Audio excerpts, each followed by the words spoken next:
to congratulate you and the Bureau members for presiding over the work of the third committee. My delegation extends full support as you impart leadership to the committee in the current session. Madam Chair, India's approach to welfare and development aims to give every citizen, regardless of their background, the opportunity to reach their full potential. Our Constitution, adopted in 1950, embodies this vision through a right-based framework integrating civil, political, social, economic, cultural rights. India's founding fathers drew inspiration from progressive ideas worldwide, particularly embodying the spirit of the Universal Declaration of Human Rights in fundamental rights and directive principles enshrined in our Constitution. India's inclusive development philosophy, inspired by Sarvodaya, the upliftment of all, recognized that true development must reach the most vulnerable. The results are remarkable. In the past decade, 250 million people have been lifted from the multidimensional poverty, reducing poverty rates by 60%. Our food security framework serves nearly 800 million people through the targeted public distribution system. The ILO estimates that India increased social security coverage to 64.3% of its population in 2025. Within this broader development framework, women's empowerment stands as a key priority. We have adopted bold, life cycle-based approaches with intervention spanning health, education, housing, digital access, sanitation, and financial inclusion. Nari Shakti, women power, is now a national mission, making a paradigm shift from women's development to women-led development. The outcomes are inspiring. India's maternal mortality rate fell from 130 to 93%. 100,000 live births in the past 2 decades in comparison to the global average of more than 170. India now has the world's highest female enrollment in higher education, with women's employment doubling in recent years to reach 40.3% in 2024-25. The Women's Reservation Bill of 2023 that set aside 1/3 of the seats for women will further increase women in decision-making role in our legislature across all levels. Similarly, youth empowerment is central to India's development vision. With the world's largest youth population, we are preparing them for a technology-driven future. Through the My Bharat digital platform and programs like Viksit Bharat, Young Leaders Dialogue, the government actively engages millions of young people. The PM NEP's apprenticeship scheme and Skill India program help youth upskill, while Yuva, a vernacular AI skilling program, prepares them for tomorrow's workplace. Underpinning all these efforts is India's robust institutional framework for human rights protection that further strengthens its social development architecture.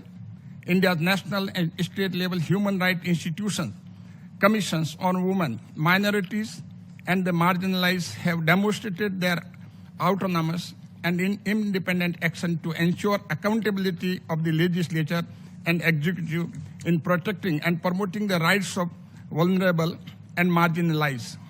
Our proactive and forward-looking judiciary has acknowledged and expanded on the rights of Indian citizens in line with realities of the contemporary world. Madam Chair, technology has been a central pillar of India's strategy to ensure access to and monitor implementation of our flagship projects and programs. A sterling example in this regard is Direct Benefit Transfer Scheme.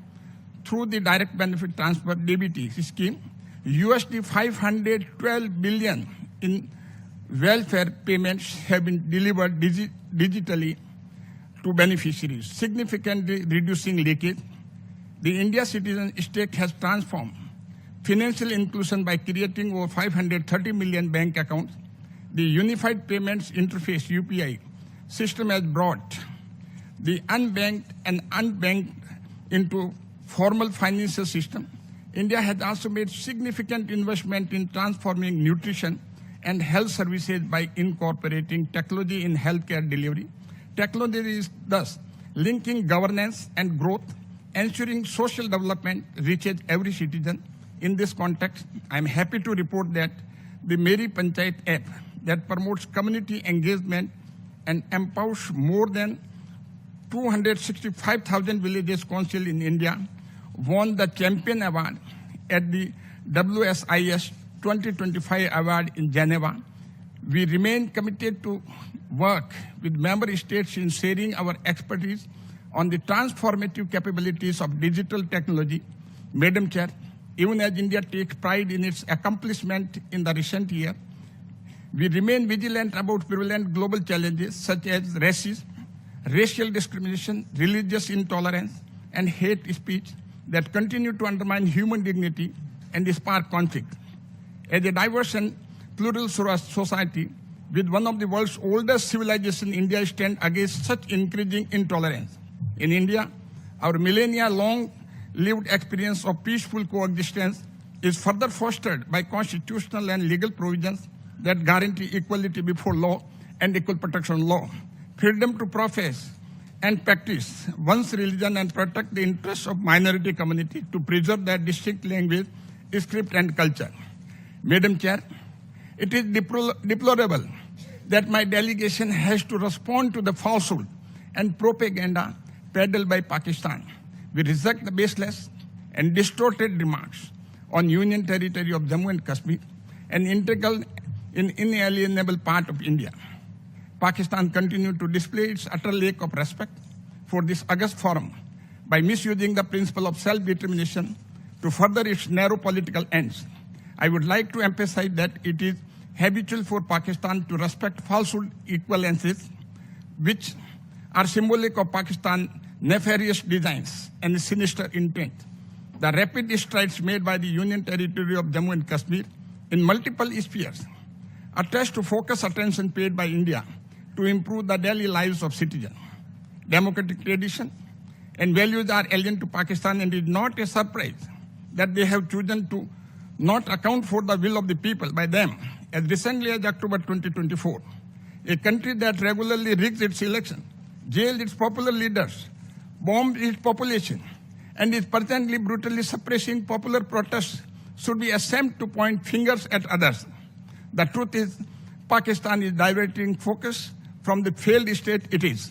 Nothing short can be expected from a country that's its own army chief characterized as a dump truck.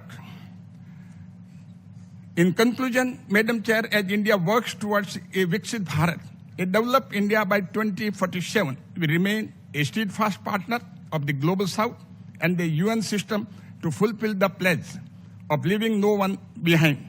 I thank you, Madam Chair.